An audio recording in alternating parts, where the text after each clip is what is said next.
गांव में तो सब जगह अकाल की परिस्थिति हो गई है। लगता नहीं कि अब इस गांव में ज्यादा दिन रुकना उचित होगा। काम के लिए बाहर गांव तो जाना ही पड़ेगा।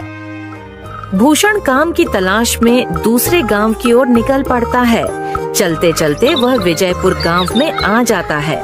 वहां उसका रहने का कोई ठिकाना नहीं था और उसके पास कोई काम भी नहीं था। चलते चलते वह एक अमीर किसान जगत सेठ के पास आ पहुंचता है। सेठ जी, मैं भूषण दूसरे गांव से आया हूँ। हमारे गांव में अकाल की परिस्थिति हो गई है। लोगों के खेत सूखे पड़े हैं। गांव में बूंद बूंद पानी के लिए लोग तरस रहे हैं। अगर मुझे आपके पास कुछ काम मिल जाएगा तो बहुत कृपा होगी बड़े भाई। अरे रे, लगता है तुम्हारी हालत बहुत खस्ता हो गई है। ठीक है, वैसे मेरे पास एक काम तो है, पर लगता नहीं कि तुम वो कर पाओगे। सेठ जी, आप चिंता ना करें। मुझे आप कोई भी काम दे सकते हैं। मैं वो काम पूरी मेहनत और ईमानदारी से करूंगा। अच्छा ठीक है भूषण, तो कान खोल कर सुन लो। मेरे पास 50 गायें और 50 भैंसे हैं। तुम्हें हर रोज उन जानवरों का गोबर निकालना होगा और रोज सुबह शाम उन्हें चारा पानी देना होगा। महीने के आखिर में तुम्हें इस काम के लिए 200 रुपए मिलेंगे।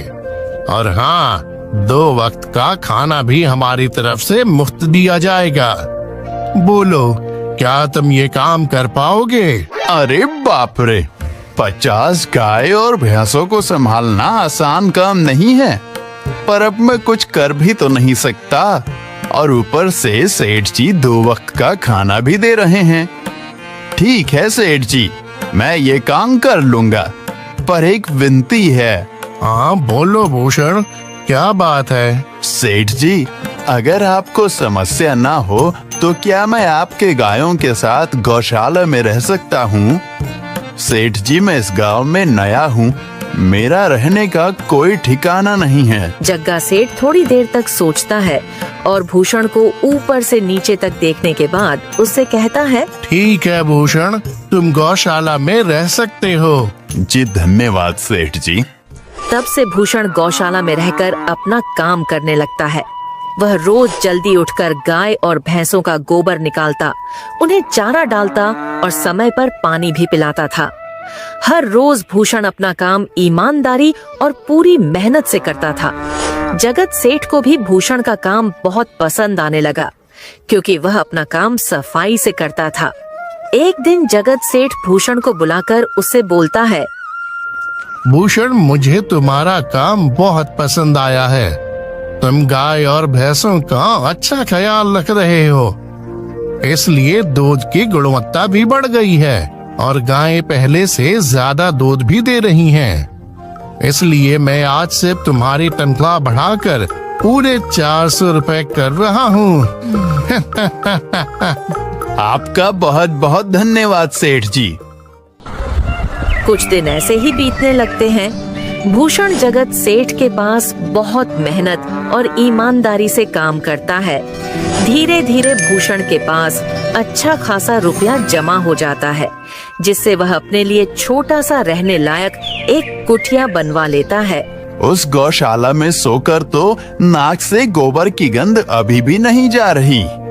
अब आखिरकार मुझे अपने घर में चैन से सोने को तो मिलेगा।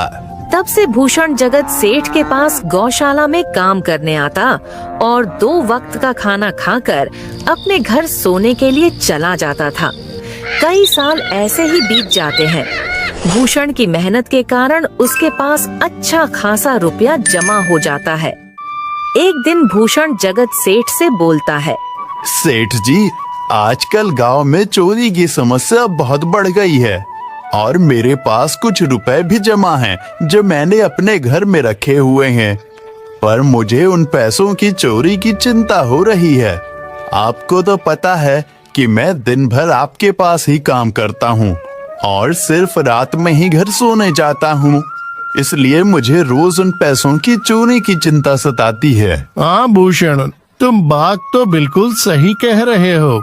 आए दिन गांव में नए नए चोरी के किस्से सामने आ रहे हैं और दिन भर तो तुम्हारा घर खाली ही रहता है, तो चोरी होने की संभावना तो जरूर है। जगत सेठ थोड़ी देर सोचता है और फिर भूषण से कहता है, देखो भूषण, ऐसे समय में तो गांव में एक ही जगह है जहां पर तुम्हारा धन सुरक्षित रह सकता है, और वो है जमींदार का घर। क्या जमींदार का घर? हाँ भूषण, इस गांव के जमींदार बहुत ईमानदार और दयालु हैं। ऐसा मैंने कुछ लोगों से सुना है, और उनके घर पर बहुत सारे पहरेदार भी हैं, तो चोरी होने की संभावना बहुत कम है।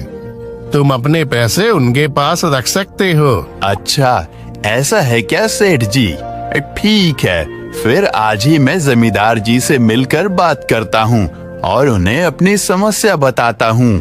उस दिन भूषण जमींदार जी के घर उनसे बात करने जाता है। हे टूडको, कहाँ अंदर आए जा रहे हो?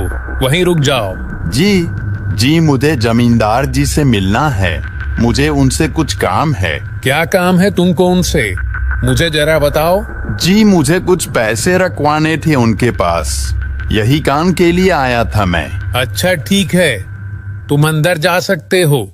नमस्ते जमींदार जी, मैं भूषण जगत सेठ के यहाँ काम करता हूँ। कुछ साल पहले ही मैं दूसरे गांव से यहाँ आया हूँ। अच्छा भूषण, बोलो तुम्हारा क्या काम है मेरे पास?